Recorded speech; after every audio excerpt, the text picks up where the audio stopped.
right, well, welcome everybody to a very special and wonderful occasion. The true legend, Richard Bartle, has agreed to speak with us today on Second Life and about his work. Indeed, I welcome him. He is really the father of us all in many ways, and we carry certainly his DNA imprint with us in all that we do. My apologies. No, we're lucky. We're lucky for that. I met you in November of 2003 at the first State of Play conference and have been a great admirer of yours for your intellect, your passion, your drive for the virtual platform, and your great book, Designing Virtual Worlds, is a Bible for those who do and for those who populate them. Thank you very much for coming today. Well, you're welcome. Thanks for inviting me. Oh, yes, all right. Well, I would like to know something about the young Richard. Have you always been creative? It depends what you mean by creative. Yeah, I've always made things, written things, yeah. But some things I'm not actually very good at. I mean, I'm not very good at drawing, so I'm not that kind of creative. Not very good at playing musical instruments, so I'm not that kind of creative, but I'm pretty good at writing, and I'm pretty good at game design, so yeah, I'm that kind of creative. Programming, yeah. What was an early memory you have of creating something and you thought, this is really neat, I can do this? Oh, I never think that things that I've created are really neat, or that my creating anything's really neat. I mean, that would be kind of like an arrogance that that I don't have. Just something that you like. Just something that you like. We could please ourselves. Things that I like. It's not so much the end result as the actual making it that's of course, that's the fun. I don't make things that I especially want to experience when I've made them. It's the making it that's the fun part. Yeah, it's like, I mean, if you you don't want to write a book in order to read it. You write a book because you want to write a book. Sure. Okay, great, the journey. And so what were you thinking when you figured out how to do this with the muds? Okay, well, it wasn't just me, I have to say. I often get said that, you know, I'm like the grandfather or something, but no, there was me and there was Roy Trubshaw. And he's the one who did all the groundwork in the technical area, the actual making of the pieces of software that started to communicate. I came in a bit later and made it into a world, a place. So it's not just me. So what was I thinking when I started working on it? Well, I saw the power. I knew straight away what we had. We had a way where to make places where people could go and be and become themselves. I mean, that for me it was always a thing about freedom. I always wanted people to be able to be free to be themselves. It's a great gift to give someone. Well, it's also very selfish, though, isn't it? Because it's me wanting. I mean, there's a thin line between somebody who gives something to somebody else and hates it, and somebody who gives something to somebody else and likes it. I mean,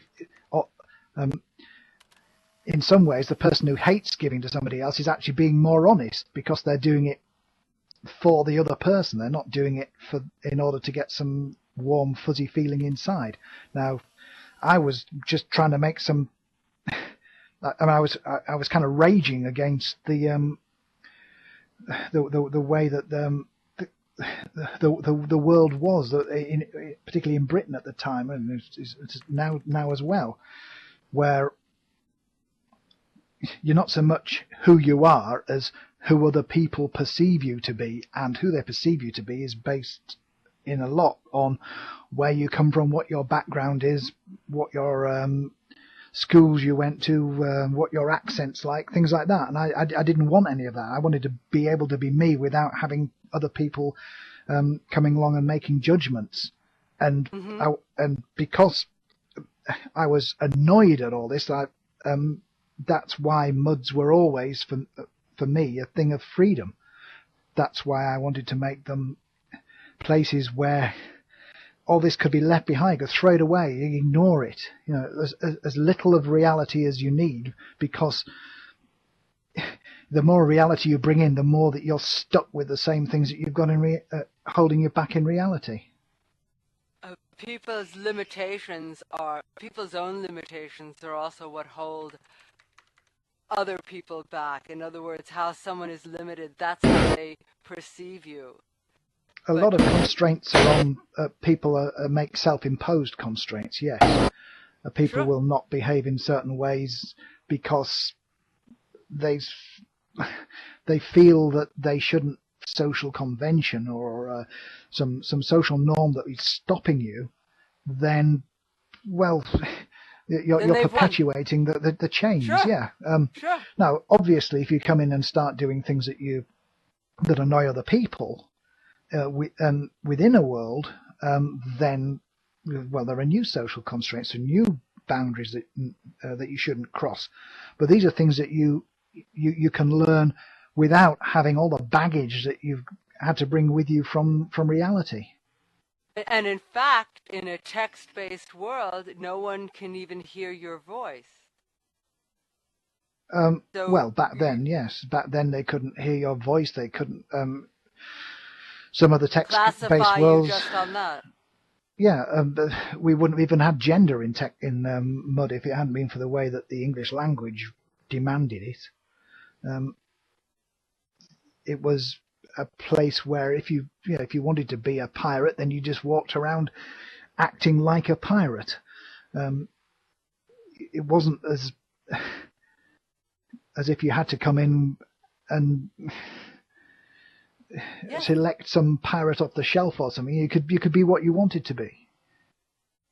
And of course, in that freedom, you find out a great deal about yourself, don't you? It's not like real life because you have that freedom. Well, yeah, you can. I mean, in real life, you can find a lot out about yourself and about other people, but it takes a long time, and there's no backspace. I mean, if people go into a virtual world and they screw up, then they can come in again as a new character, clean sheet, and start again. And many times I've seen that happen, and people who were complete jerks to start with have grown to be among our best players. In the real world, if you screw up, then it's very difficult to reboot. It's things that you've done will follow you. Yeah. So that's why virtual worlds are... they give you things that you don't have in the real world. I mean, you can in the real world find out what you're really made of, but I mean, personally, I don't fancy joining the army and getting shot at to see how I would behave under pressure. I'd much rather find out in relative safety.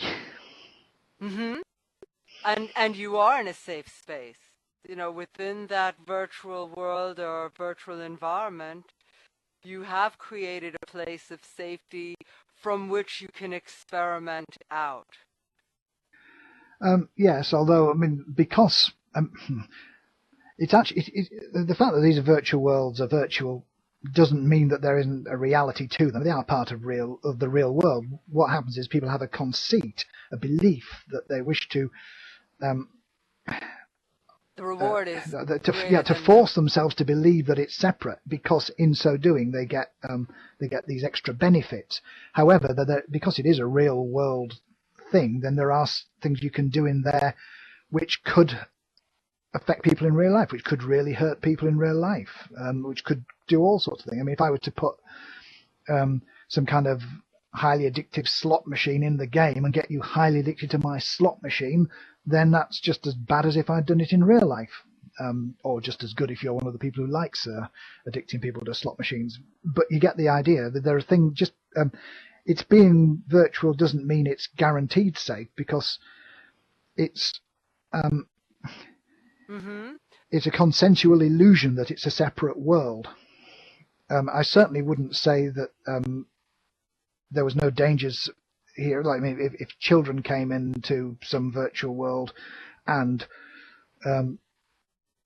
were in some way corrupted by what they saw in ways that were going to affect them for the rest of their lives, give them nightmares, well, that would be a bad thing. However, on the whole, virtual worlds are, I believe, a force for good.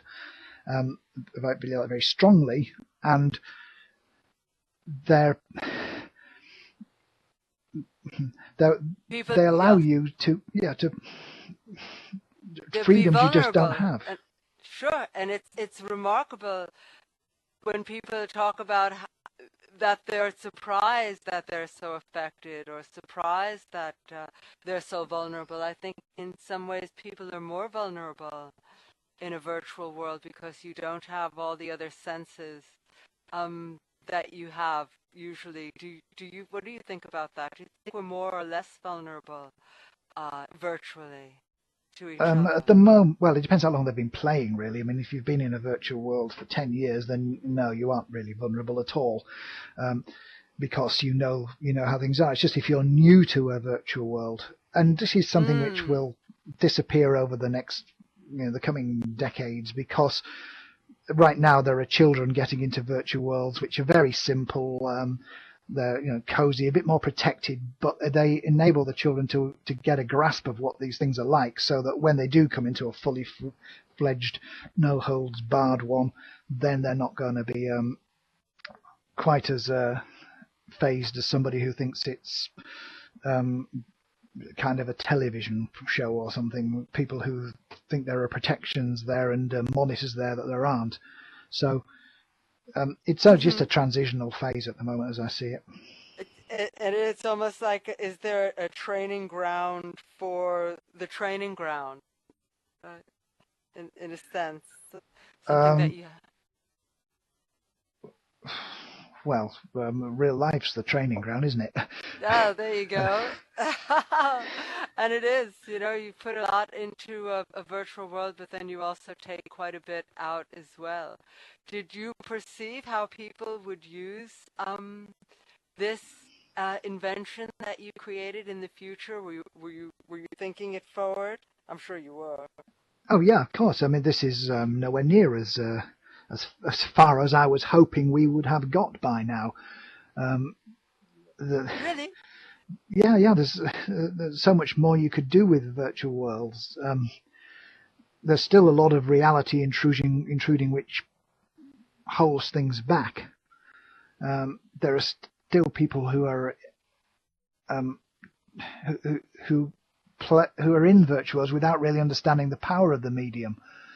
There are a lot of people who do understand the power of the medium. I'm not saying that I'm some beacon of light and there's nobody else. I mean, there's plenty of people, and other people understand it better than I do. But I'm still frustrated in a way that things haven't been advancing as quickly as I was expecting. But then this was 30 years ago. Perhaps a little more you're optimistic. Well, so what is it that you were expecting by now? I thought that we'd all be able to have our own personal virtual worlds. I thought that people would be able to spend a lot more time in them, and I thought that what would be in them would be much better than what we're seeing at the moment.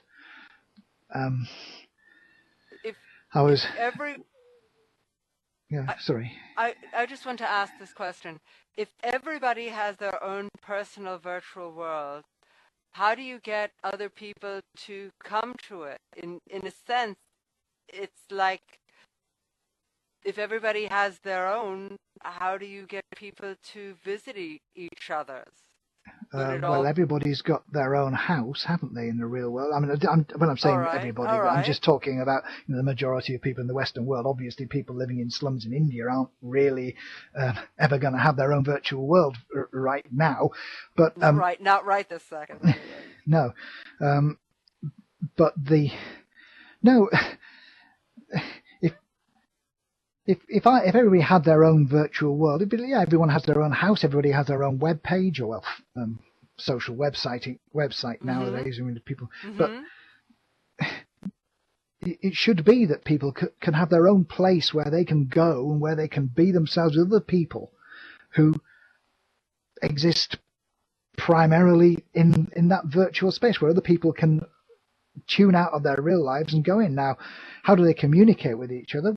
Well, there would be hubs, places where you could go, where you would go, where you'd hear about them through other mechanisms. I mean, sure. It's. I mean, I can see what it should be like, but the protocols aren't there, the hardware isn't there. There's a whole bunch of legal problems that I wasn't really anticipating.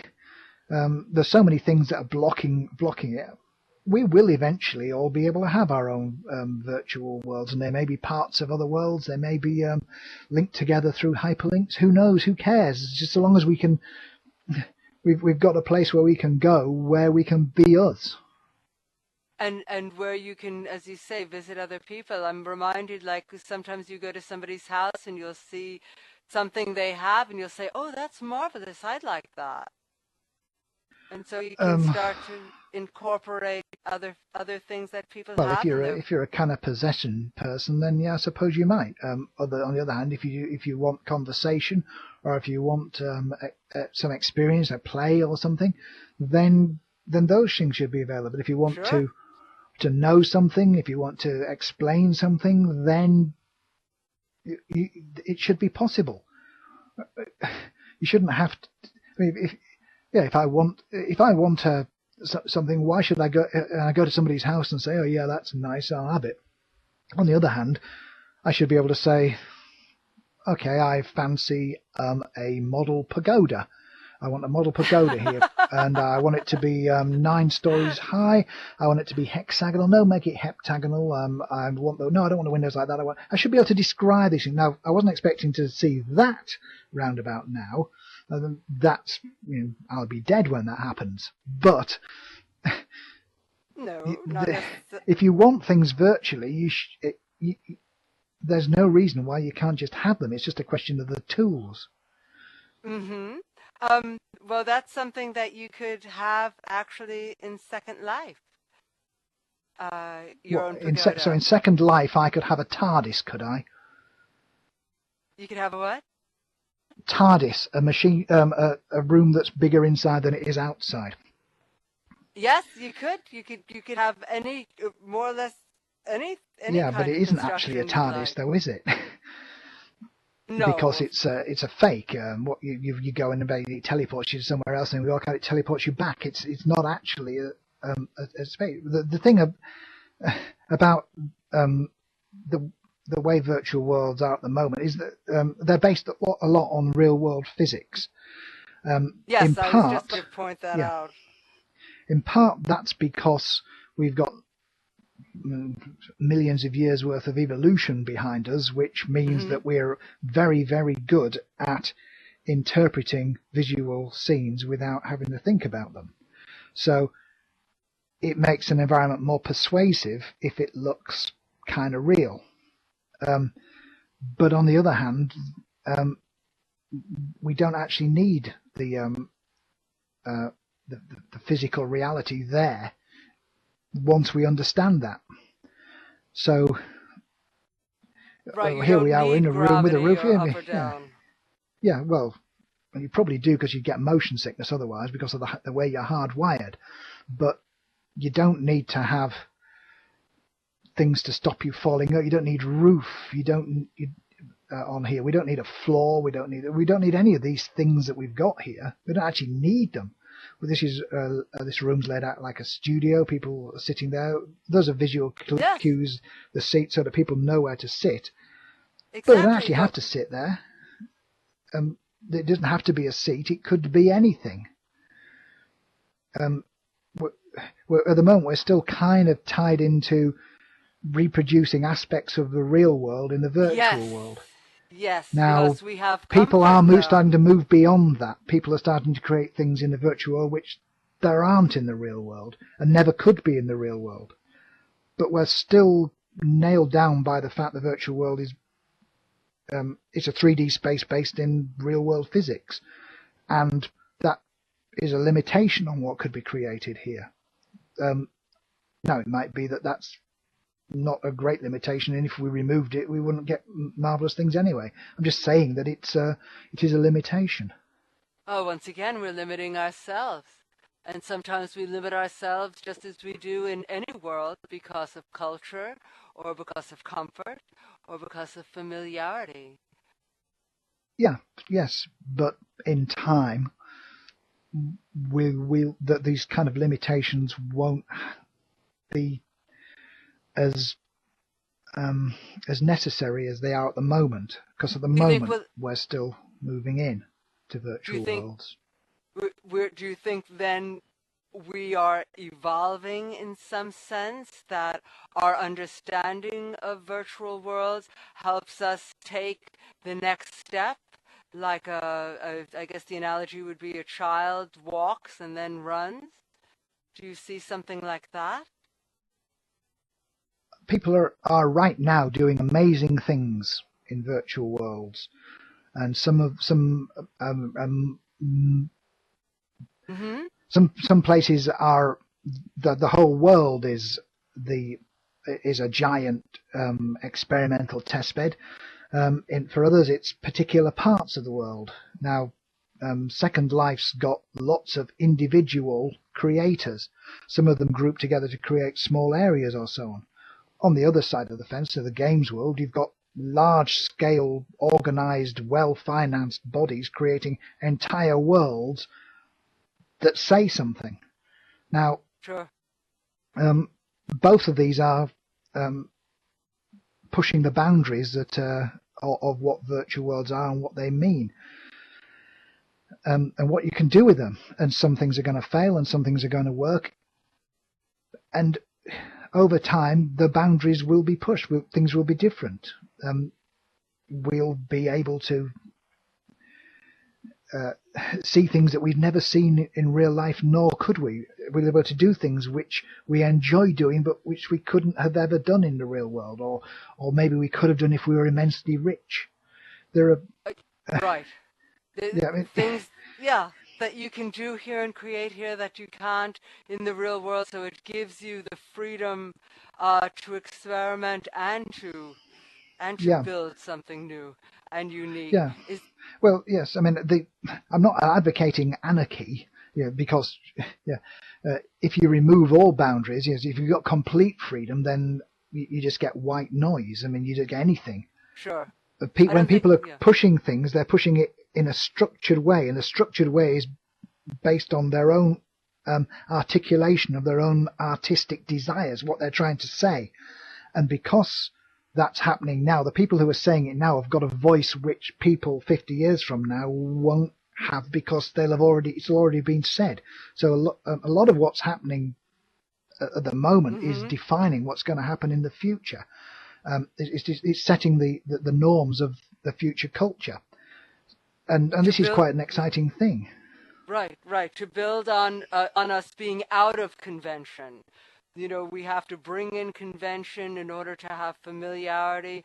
Once we have sort of overcome that convention, we can move on from there.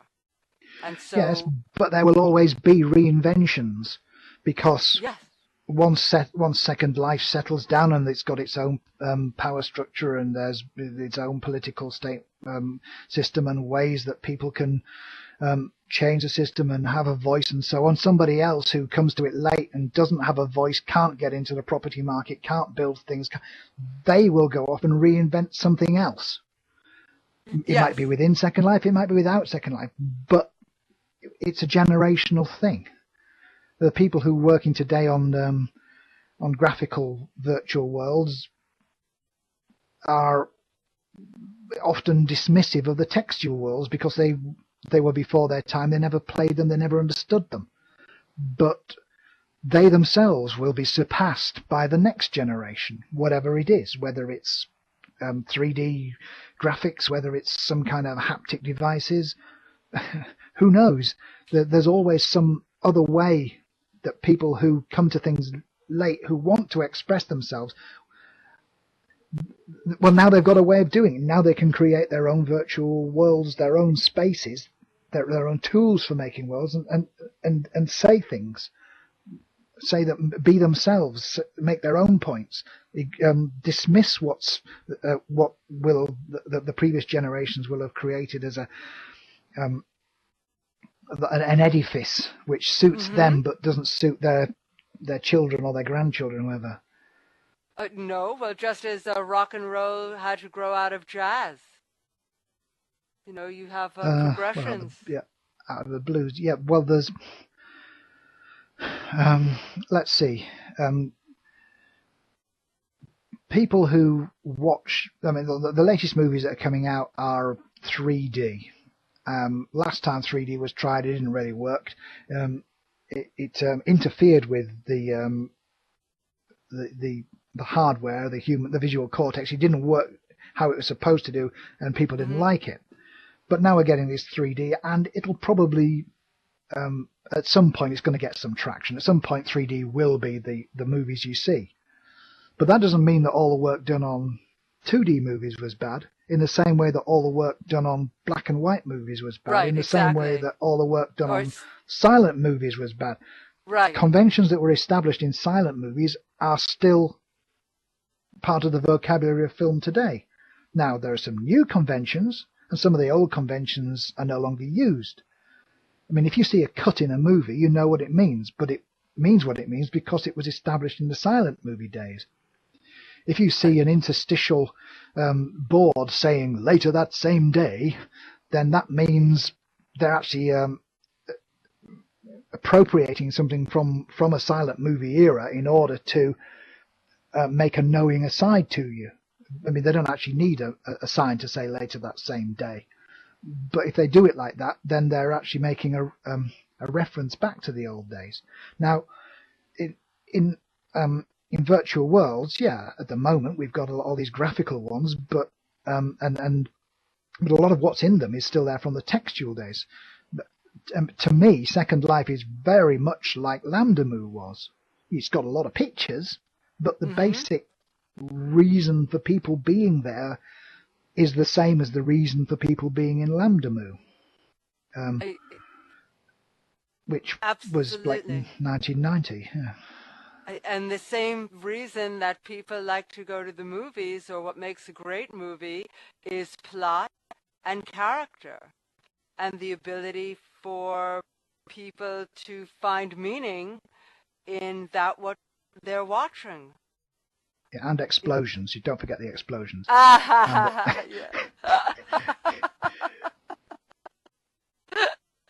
Right, right. Is there a virtual world idea that you loved that didn't happen? I've seen many virtual world design documents in my time, and mainly for game worlds, I have to say, not for social worlds. Well, okay. But there are some. Yeah, there was one particular one that I would have really liked to have seen. It was very innovative. It was a Norwegian one. It was set in medieval times, and it had some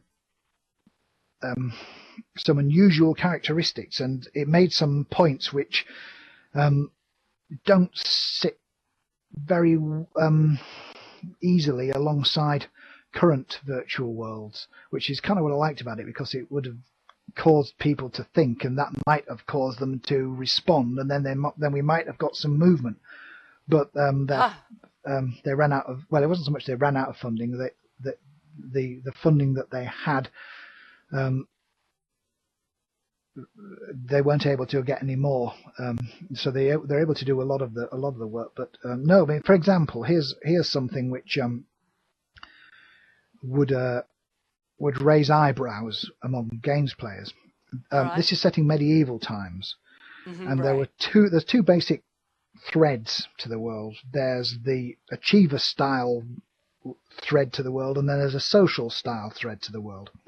And the achiever style one is where you go out in battle, you go off rounding up peasants and conscripting them, and you go off on crusades or fighting enemy countries and so on. You're basically you're a fighting chap.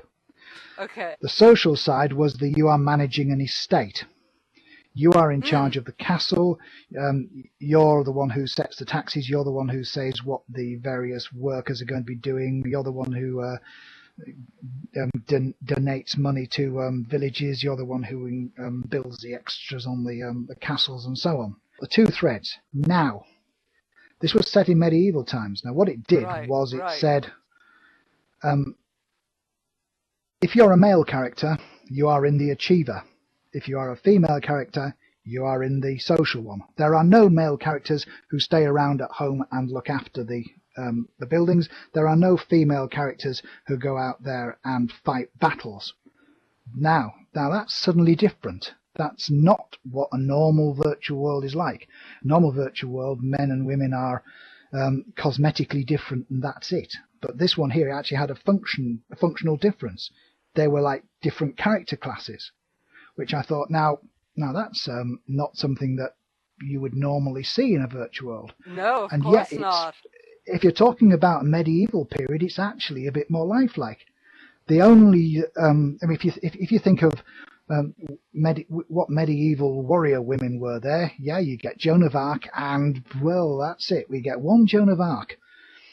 If it's true to the period, of course. Yeah. Now, the other thing about it was that it was a generational thing, so that the male and the female characters could marry and have children. And essentially the female character got to look after the child until it was, I think, age 12, something like that, maybe 7, but some kind of age like that. And then the male character got to look after it for the next few years. And then, however they'd contractually agreed when they had the child, the other person got control of that person got control of it to use as a player character. So it was a kind of way of if you happen to your character would age and so on. So if you died in real life, it's not in real life. Sorry, if your character died in the game because they got too old or something, then you could assume one of your battery of backup characters. Oh. Now, because of this mechanic, that meant that the female characters got pregnant. And it doesn't matter how much you want to say there's an equality between the sexes. Well, the definition of the difference between male and female is that women can have babies and men can't have babies. Now, that's very true.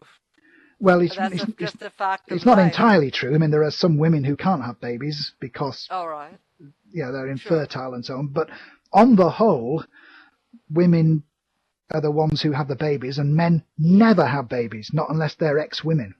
So the way it was constructed was that there had to be this difference because it was part of what makes sense. And part of the reason I liked it was because although the characters are all separate like this, it doesn't mean that the players are forced. If I'm a male player, I'm not forced to play a male character. I could play a female character if I wanted to do the management Exactly, thing. That was going to be my question. And if I was female, then I might want to play a male character if I wanted to go out and slaughter heathens. So that was an example of a design which I read a design document for, and it was innovative in many other ways, but because it was kind of provocative, but provocative for reasons modern which times. the developers were able to defend, I'd like to have seen that going out there. Now, it would have raised a lot of concerns and a lot of arguments, and there would have been a debate, and people would have been furious about it. People are probably furious about my merely describing it. But we would have got some resolution, and it would have advanced virtual worlds. And That's it would have. what Sorry. what I wanted to have seen. The advancement of our understanding of our, the creation of something new, not just general derivative things, which is what we're seeing at the moment. I know that over 80% of game developers are men in their early 30s, yet a majority of those who play are women over 40. Do you Depends what you think mean by game developer. Actually, if you look at the people who work in the games industry, it's hmm 50-50. It's just that most of the women work on the production side, so they'll be in marketing or hmm in sales or something like that, and not so many are programmers and not so many are designers. Most of the programmers and the designers, artists, I think, have probably got a higher female ratio just from general looking. I don't have any figures on that, but the so yeah, there are two sides to it. So if you're saying the people who are programming the virtual world are the ones who've got the responsibility and they're the ones who are imposing their chromosomes on it, well, that's one way of looking at it. On the other side, you could say, well, the people who are going to be laying out the specifications of what the virtual world should be hmm about, who's going to play it, who we're going to sell it to, well, there is actually quite a fair female representation there. I'm not saying that it goes right high enough in the company to make a big difference, not unless it's a particularly enlightened company, but it's not quite as uneven. how should I put it? It's not quite as oh poor me as you might think it would be. All right. You have said, Richard, that games must change. In more traditional games, this includes a new feature. Sometimes, say, a new feature included or a quest. What kind of changes would you initiate in a game like Second Life Second to Life isn't make a it more? game. All right, all right. What would you change? What would you change in Second Life to make it more interesting if you could? Or what would you like to create in Second Life? Um, Second Life's problems aren't to do with its interest or not. Second Life's problems are to do with the fact it's a crock. It's not very well developed. I wouldn't say not very. It needs a lot more done on the implementation side to bring it up to the kind of standards that of software and hardware that people these days are expect. I mean, it's how many years old is it now? 6, Mm-hmm. something like that, 7. Now, if you play a computer game with 7-year-old graphics in it, then it looks bad. Now, Second Life, yeah, it's still got what might have looked pretty good 7 years ago, but is it continually going to be looking good? It, it's got implementation issues is its main problems. Well, it's main things that need looking at before you start adding stuff to it. I mean, that's my own opinion. It's not what goes on in Second Life that's holding its back. It's the infrastructure. Oh, all right. So it's the infrastructure itself. It's certainly not the people. No, I don't think the people are a problem. The people are playing almost despite the obstacles thrown in their way. Oh, that that very interesting. What would you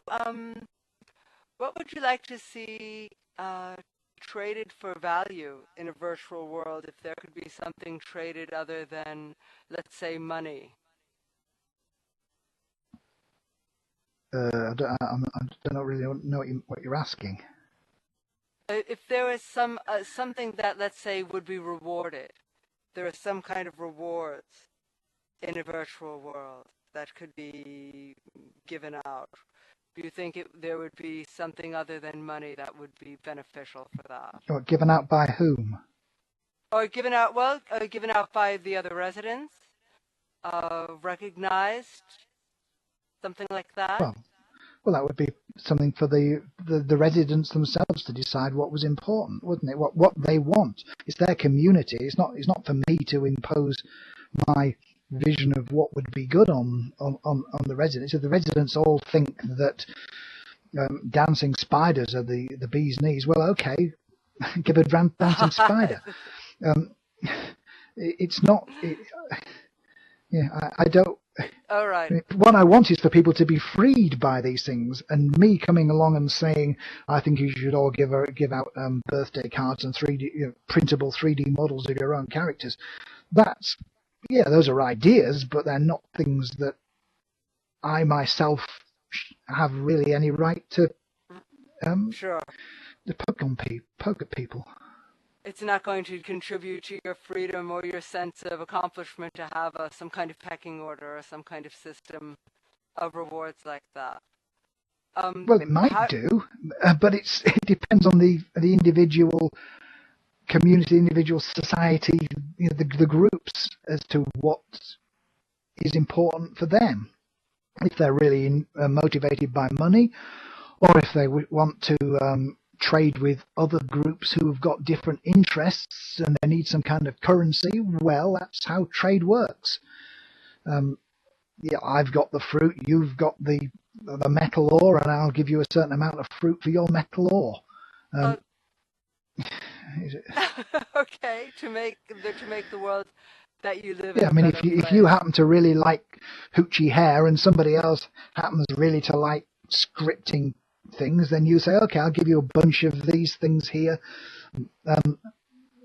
for those scripts, and depends on whether the scripters like your hair, and depends on whether you like their scripts as to the degree to which the trade goes. And if you want to lubricate commerce by having some form of currency, then whatever you're using is de facto currency, whether you decide that it's pats on the backs or birthday cards or anything else. It's whatever you use in order to acquire goods from somebody else, which they accept and you'll accept from them, is a currency. So other than money, well, it's just a different kind of money. Right. It's a different kind of value system. How do you see multi-user virtual environments being used for education? What, right now? Badly. Well, right now and possibly in the future. They're places. A virtual world is a place, right? First and foremost. And there are some things you can do in virtual worlds which you can't do in a real space. But then there are other things you can do in a real space that you can't do in a virtual world. There are experiments and demonstrations and things you can do in virtual worlds. There's distance learning that you can do in virtual worlds. I would just treat them as a venue for teaching. I wouldn't try and embody teaching in the design of the virtual world. All right. The reason for that is because at the moment, too few people know enough about both. I mean, the idea of educational games is education, boring, games, fun. Put them together, we get fun education. Well, you actually get a boring games, because the people who know the education don't know about the games. And the people who know about the games don't know about the education. When you know about both to a sufficient amount, then we might get somewhere. You'd have to have, I suppose, the teachers take part in a virtual world and begin to maybe teach each other and find out. Well, teachers, the people do these things, but if you're just looking at a virtual world as a venue, then you can take advantages of the venue, just like you could in the real world. If I wanted to teach chemistry, I want at times to go into a chemistry lab so I can do chemistry experiments and show things. If I wanted to do show molecular chemistry, I couldn't actually get down to the atomic level and point things out, but I could come here and stand in among a bunch of molecules and say, look, here's a water molecule. See how there's a 120 degree or something angle between the oxygens and the hydrogens, and look, if we take it here and align them, there's like a charge form. I can point things out in here that I couldn't do in the real world. Sure, you But stand inside of a yeah, molecule here, yeah, and you can't do but that in the real world. yeah, but what I couldn't do here, um, sorry, those things are like normal lessons, just in another environment. If you're talking about education by moving it along further steps by doing things that you can't do in the real world, I mean, games are very good at teaching high order thinking processes. The very Hmm. virtual worlds are good at teaching how to interact with other people. There are things that they're very good at teaching, but they're not on any curriculum. And there are other things that people want to teach, which they're not very good at teaching. So they're very good at teaching things like facts. So the reason I can name all the countries in Europe is because I've played so many games that were set in Europe, and I just know the geography of it. I couldn't tell you all the names of countries in Africa because I haven't played that many games in Africa. I mean, I've played quite a few. I could tell you some of the countries, but I couldn't tell you all of them. But I could tell you all of the ones in Europe. But And there's a different. I'm these are sorry. facts. So Hmm. games are very good at teaching facts. They're also good at teaching things which can be remembered as facts. But the way that they're taught at the moment doesn't it isn't fun. If you want to learn multiplication, then the way to teach it is to play a game that's nothing to do with multiplication, which, if you happen to know some multiplication, you'll have an advantage in. So people then are motivated to learn some multiplication just because it means that they get their move out quicker or whatever. So, Oh, people.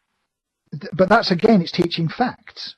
If you want to teach great long-winded things like calculating standard deviations from a sample of 50 objects, well, the games are not going to be very good at that. You just have to stand in front of a blackboard and a whiteboard or whatever they are these days, and touch screen and tell people how they work. Um, uh,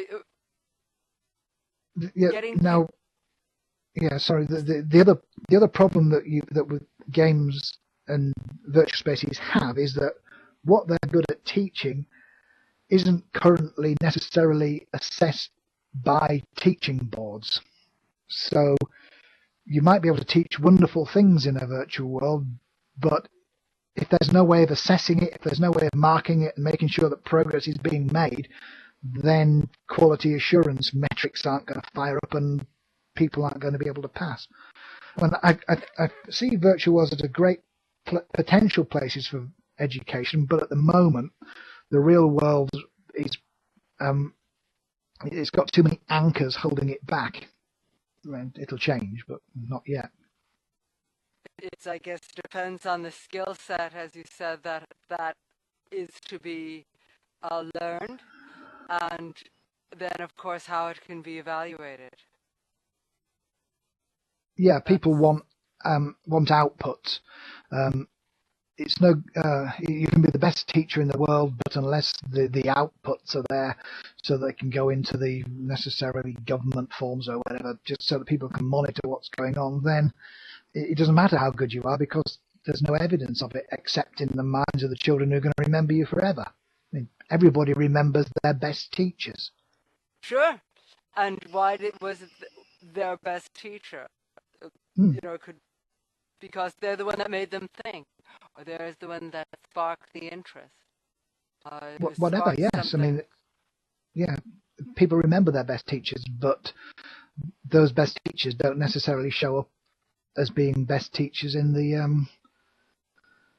Hmm. the metrics. And until there's some flexibility now, I mean, I don't know what the situation's like in the USA, but in the UK, it's quite heavily monitored.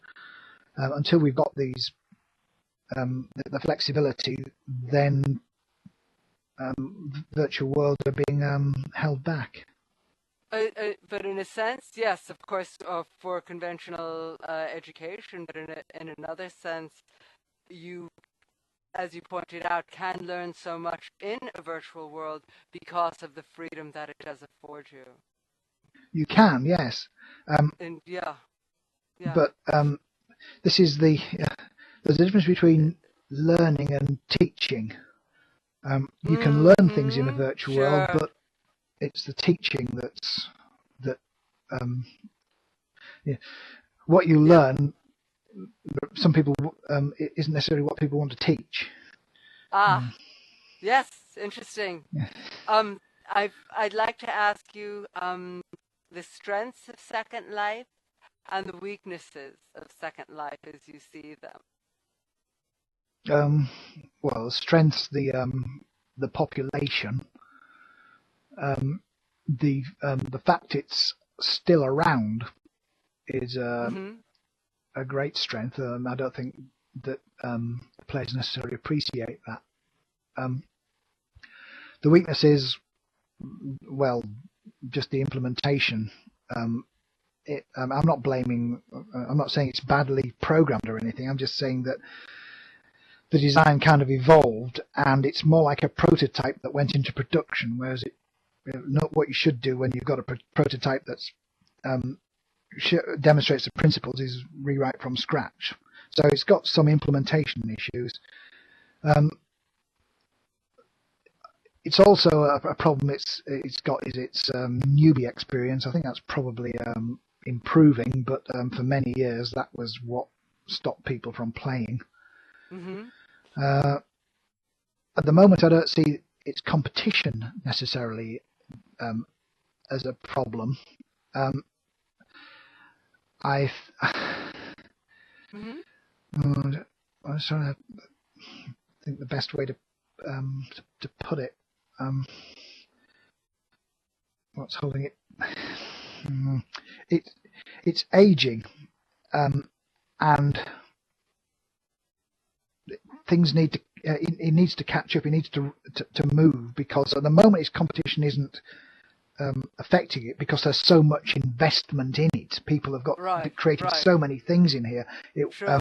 that you can't just up and move sticks to somewhere else. But unless um, the the system as a whole moves along to keep up with things, then sooner or later it will snap. There will be some other virtual world that looks absolutely gorgeous, where it's much easier to make things, which doesn't have awful lag, which is well funded, where people Lag. can walk and they don't look like they're puppets on a string, and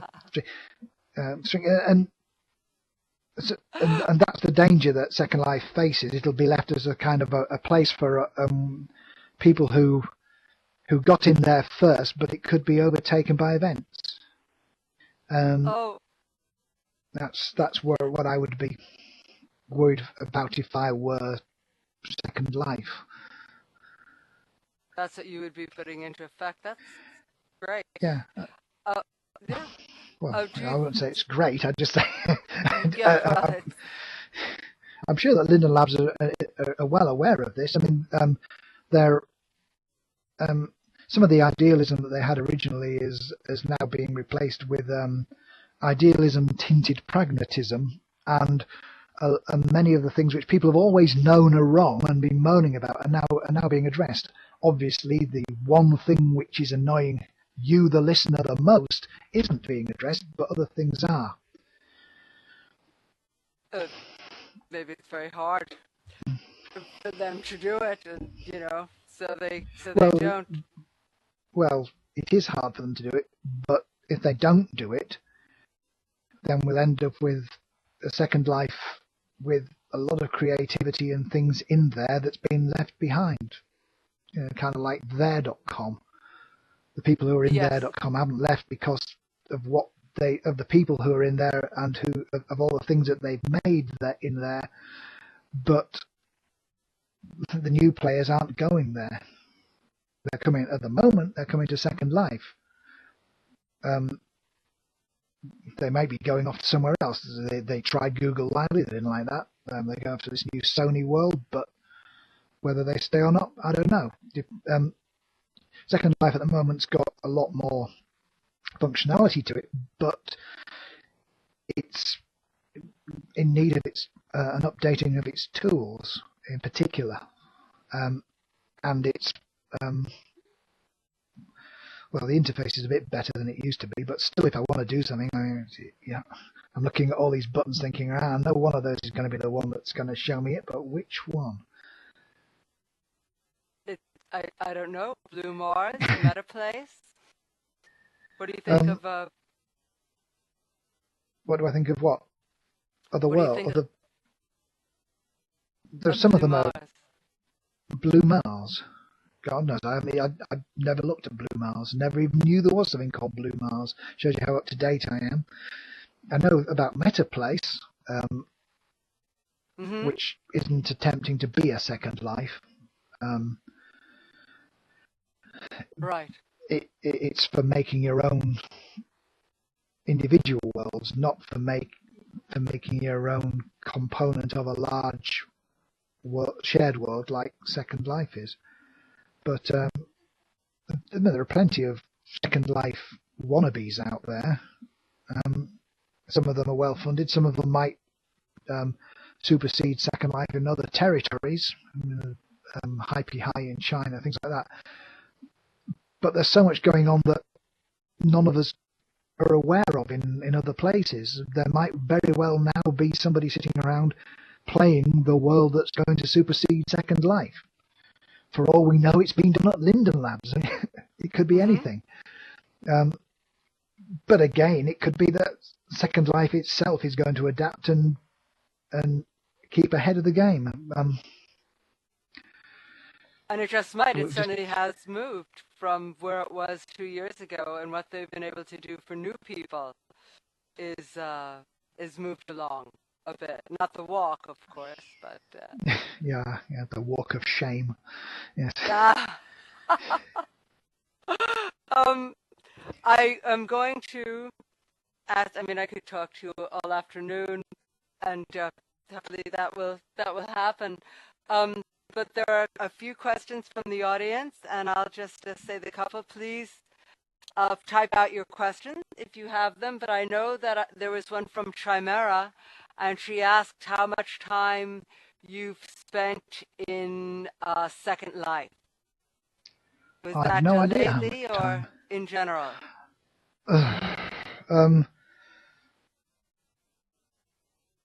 I've no idea. I know it's nowhere near as long as I've spent in text worlds or some of the game worlds. I generally, when I'm in Second Life, I'm in here for a purpose, which would maybe be like for an interview like this, or to look around some place that someone specifically asked me to come and look around, or suggested I should come and look around. I don't usually show up in the audiences of things because I'd rather, I mean, I can read quicker than I can listen to people speaking. Overall, I mean, if you were to add up all the time, probably several days worth of time, but not several months worth of time.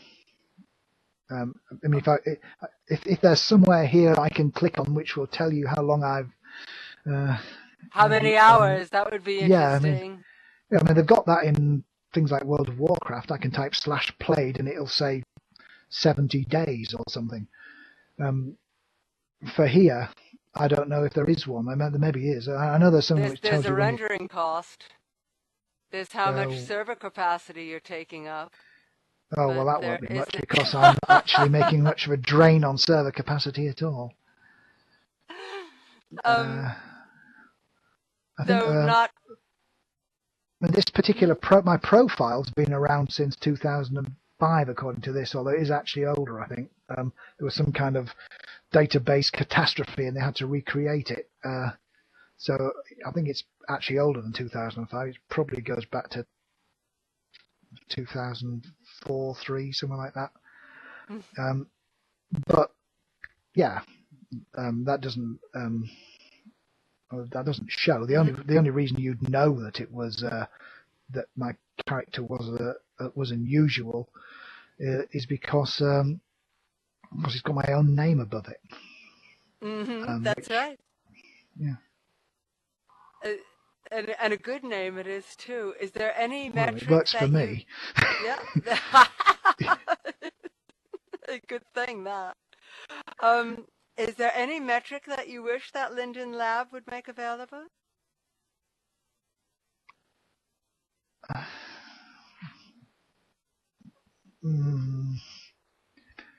Let's see. What would I really like to know about it? Yeah. Well, no. The things that I want to know aren't there. Available through metrics.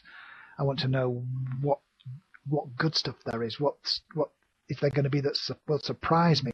What will there be that I look at it and think, my goodness, that is so cool. I wish I could. I wish I'd have thought of that. That is. I mean, that's what I want, but there are no metrics for that. Only your own personal ones. Personally, I'd like to know where all the money I've got has come from. I've got it seems to go up every so often. I log in and oh wow, I've got 99,000 Linden dollars. Where did that come from? And next time I log in, and a few weeks from now, it'll be well over 100,000. Well, I can't believe that happened. I have no idea where it comes from. It just falls from the sky. You have your own personal moolah god here. Yeah, I've got all this money, and I mean, goodness knows where it's arrived from. But still, I don't think maybe in anybody a few years would I'll want retire on it. Yeah, there you go. Well, the Linden economy is doing supposedly the Second Life economy is doing better than some real life economies right now. Yeah, that's not entirely difficult given some real life economies. I think when I've got 1 quadrillion Zimbabwe dollars sitting behind me that a friend of mine gave me. A quadrillion, yes. I've got 10 notes, each one of which is 100 trillion. So yeah, I think Wow. a Second Life dollar is probably worth more. It would probably buy more than a Zimbabwe dollar. In fact, I know it will because the Zimbabwe dollar isn't even accepted by the Zimbabwe government. So yes. But Second Life's economy is, well, yes, I would like to look at some of their stats for that, but it's the kind of information which, if they were to make it public, then it would destroy the mystique. Well, no, it's not the mystique. It's the sort of information which it could cause a run on the bank, that sort of thing. It's the sort of information which if the slightest change in it, even for perfectly legitimate reasons, people might think, oh my goodness, it's all collapsing, I'll go, or whatever, things like that. So I wouldn't. It's all right, things like volumes of trade and so on, that sort of information which they give out, but there's other information which could affect the Linden Lab share price and so on, and because of that, even though I'd like to see it, I'm not going to call Linden Labs fascists for not revealing it. You're right. I want to know. You brought that up. IPO, yes or no? Do you see that for the coming year?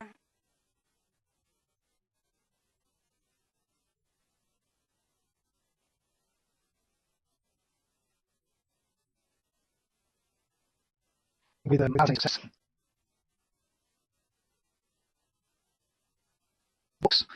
Now they're getting their act together. They're doing things which make a lot of sense. Just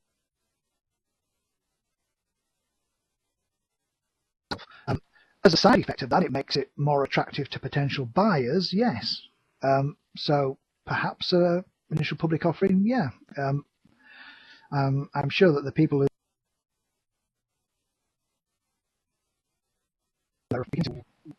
well, maybe they'd like to see some of their money again. So I don't see there's any reason not to put Second Life up for sale. It's just a case of in the current financial climate, it might be tricky to find a buyer. The players might not like it a great deal because they seem to the kind of people who are attracted to frontiers, which Second Life is, tend not to like the kind of order that is imposed on them from the outside. I mean, basically, they don't want. Why should I be bought and sold? This Second Life's exists because of our creativity. You're selling it, this sort of thing. You can see how it might not play well to the players, and you can also see their point. Sure, of course. On the other hand, it's difficult to see how you could do it in another way, because if you said that it's a cooperative and anybody who plays has got their own share in the profits and so on, well, that's okay, but where does the money come from? If they need to invest, is everybody who plays going to chip something in? Well, no, they're not. It's it's all right as an ideal thing, but it isn't a kibbutz. It is actually a real life company, whether you like it or not. And there are rules and real life regulations that and real life financial pressures that mean that however ideal it would be to treat it as the players would wish, it probably isn't going to be treated that way. Probably not in this environment as well, and you'll have to see what happens over the next year. Yeah, I can see that a lot of players getting upset, but not as upset as they would be if Second Life went bankrupt and they lost everything. Yeah, sure. Indeed. I joke and say I'd like to take out Second Life insurance, but it would be, of course, against something of that nature. I mean, the players, you can see where there are management buyouts for companies. You could see how the players could buy things out. I mean, there are soccer clubs in Britain that are owned by in large part by their supporters because they bought shares in them. But that's all right for today's players. But if you've bought all the shares up and then new players come in and they find that they're operating under some hegemony of older players and they can't ever get in, and the older players are the ones who pull all the strings and they're the ones who aren't flexible because they like things the way they were and they've got their own vision of how things are, then again you've suddenly got this monolith, and what you want is a benign dictator. And at the moment, benign means stabilizing things, not being too pie in the sky, not running before you can walk, reining back on some of the more esoteric activities, which there's a place for, and they'll go there eventually, just that now isn't the time to be doing it. So they're kind of in a transition to a next step phase now, don't you think? Well, they are. I mean, I'm no longer. I no longer have a hotline to the Linden Labs policymakers, but from what you can see they're doing from the outside, it's making a lot more business sense than it used to do in the past. Now, whether that makes sense to players from a fun point of view, well, it depends on the players. I should imagine that the ones, if they think about it, then they'll probably give Linden Labs a lot of some leeway, because there is goodwill towards Linden Labs. I mean, no matter how much the players slag them off, they are liked more than many companies are liked by the people who use their services.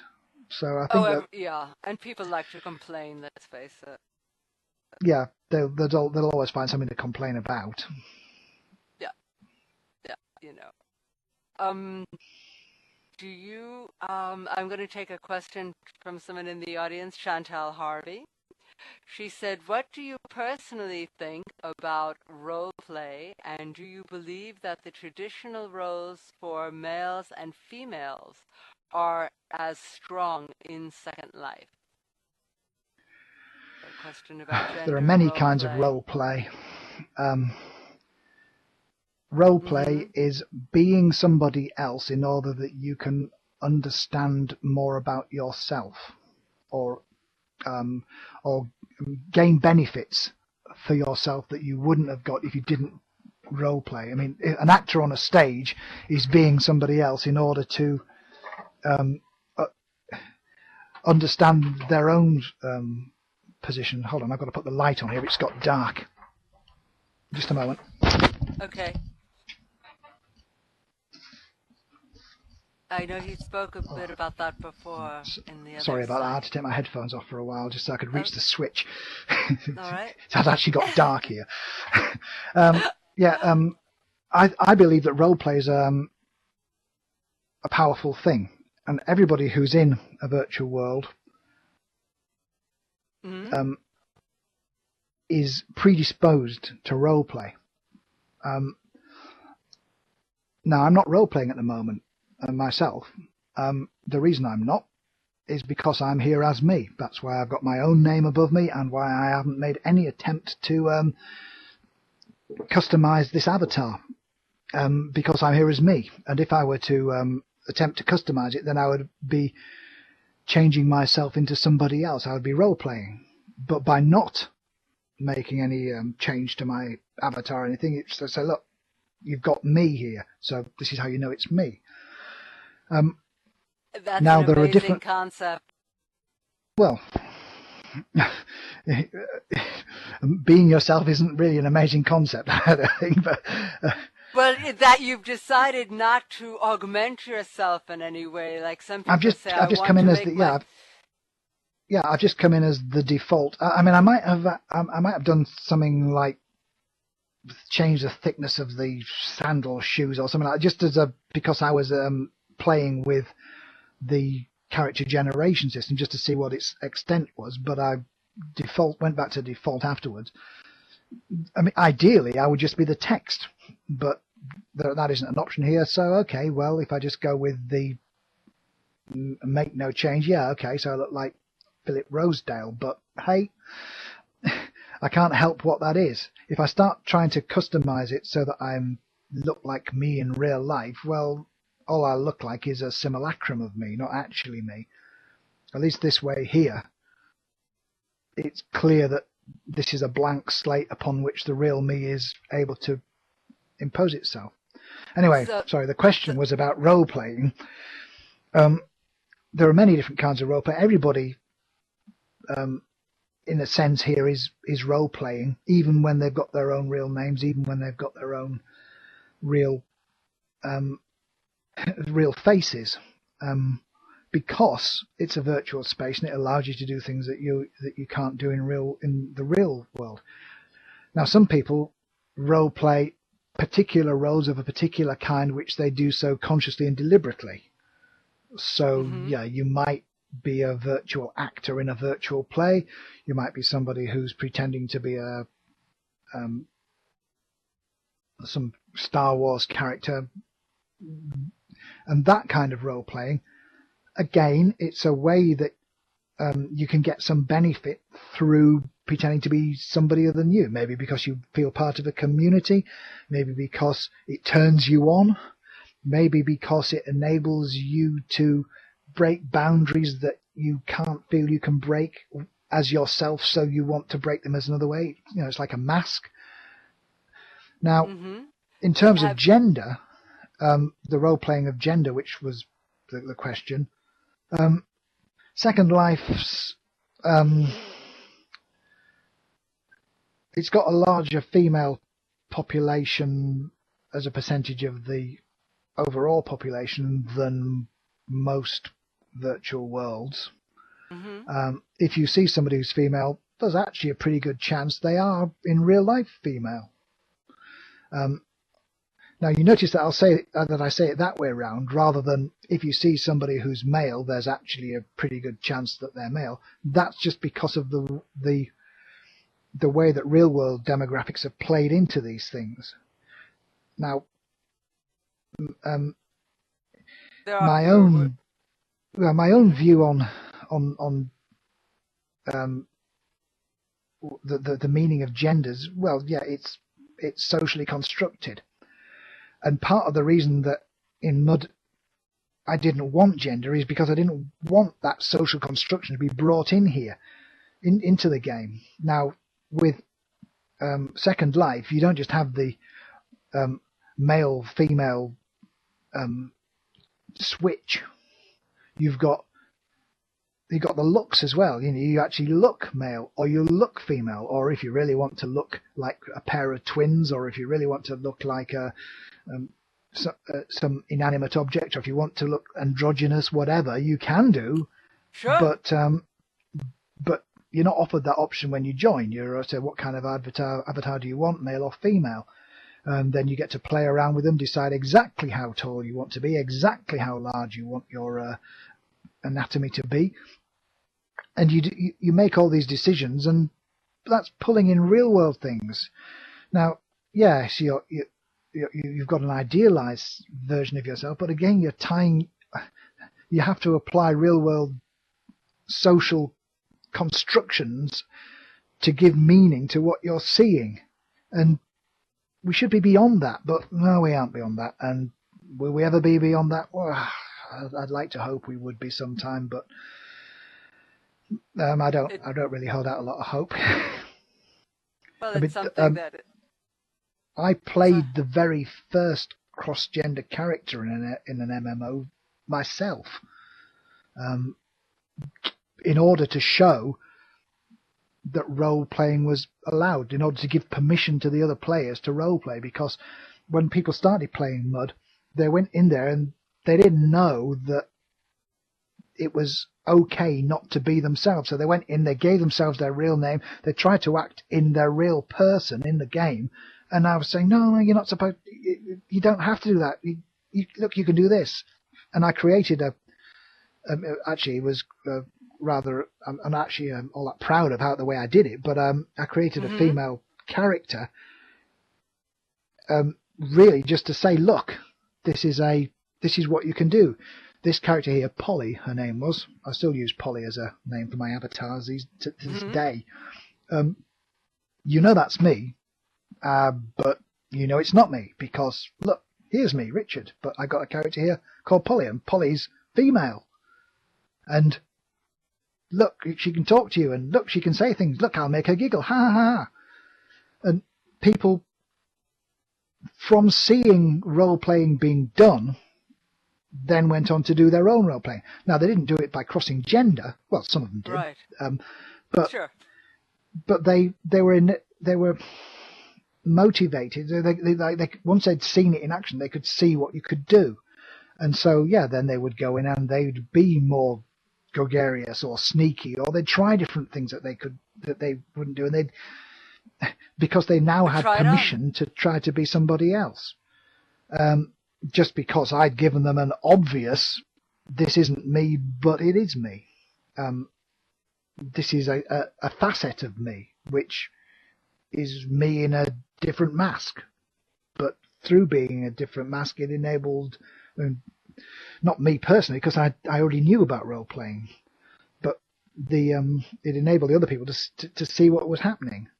And to twig to it, and to change in some way themselves. Well, the thing about it, there's this poem by a Scottish poet Robert Burns, which says, "Oh, I love Robert Burns. Oh, what gift the gifty give us to see ourselves as others see us." And that's what happens in the virtual world. You get to see yourself as other people would see you, because it's you, but it's not you. It's partly you, but it's a reflection of you, or a projection of you, and it's different, and it moves. Now, in game worlds, there's a pressure to channel people towards actually becoming their characters. This is when you're fully immersed in your character. In a world like Second Life, there isn't that pressure, and people can play for several years and feel very comfortable in the skin of their avatar, but they don't actually feel their avatar is they themselves quite to the extent that somebody who's got totally immersed in it in a game world would. But then there are some people who do that. Well, I know people. Yeah, but I'm not saying that it doesn't happen. What I'm saying is that in a game world, it's as if there's a slope to help you on your way, whereas in a non-game world, there isn't the slope, and you've got to walk there yourself. Now, that doesn't mean you can't get there. It just means that it's more of a job to get there. That's so many people, they think they've arrived and they haven't, but they don't know that they haven't arrived because there's no pressure to push them further. Where in the game world, there is actually a pressure to push them further, just through the way that the world is constructed and the way that characters advance through it. The ultimate aim is for you and your avatar to be the same, because then you are actually able to be yourself rather than being some reflection of yourself, some aspect, some facet of yourself that's there through a character. That's the way that's the way I see it. The psychologists may disagree. There are different views of the way personality works, and some of them are of the opinion that there is no real you, and all of you is a construction, and you're all just different facets of a gem, but there's nothing in the middle. Just different layers of an onion, and you peel away layers away, and there's nothing there. I mean, I don't buy that personally from my own introspection, but I'm not a psychologist, and it may be that what I've described is a reasonable metaphor, but it doesn't actually reflect what's really happening. However, it seems to be the best we know, the best shot so far. I don't know if that answered the question. I certainly think that answers the question. Thank you. I'm going to ask just again if anybody has any. Wasn't that great, Chantal? If any, someone wants to know if you're married. Yes, I am. To my wife, in fact. Yes. That's why he won't be on the dating casino, unfortunately. That's right, I won't be in the dating casino. And not anytime soon, unless you wanted to be on a different avatar. But we don't have to go. No, but I don't gamble anyway, so. I know. There you go. Someone in the audience wants to know what is next for you. Immediately next after this, I shall take these headphones off, which are killing my ears, and then I shall go and make a cup of tea for me and a cup of hot chocolate for my wife, and then I'll probably log on and see what awful things people have been saying about me online. Oh, all right. Well, this will be. Well, thank you so much. Is there anything that you want to ask me?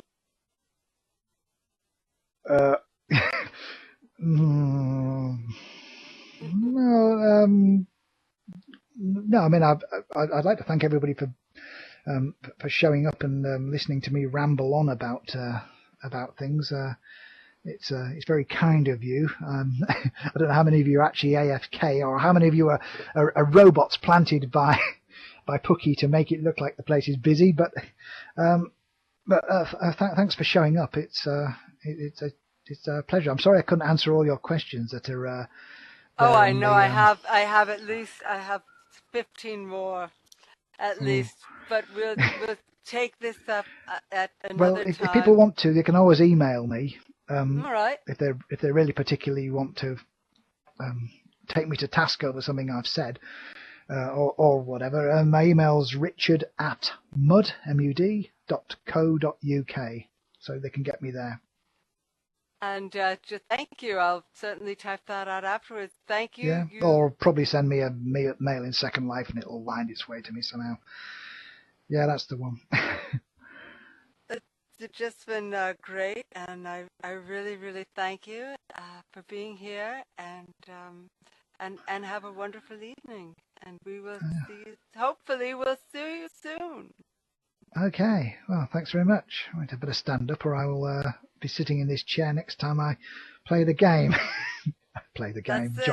Join the world. See, I know it's a game for those who I know what you mean. You say it because but as someone pointed out, life is a game. Yes, although I tend to like what games I can win. Okay.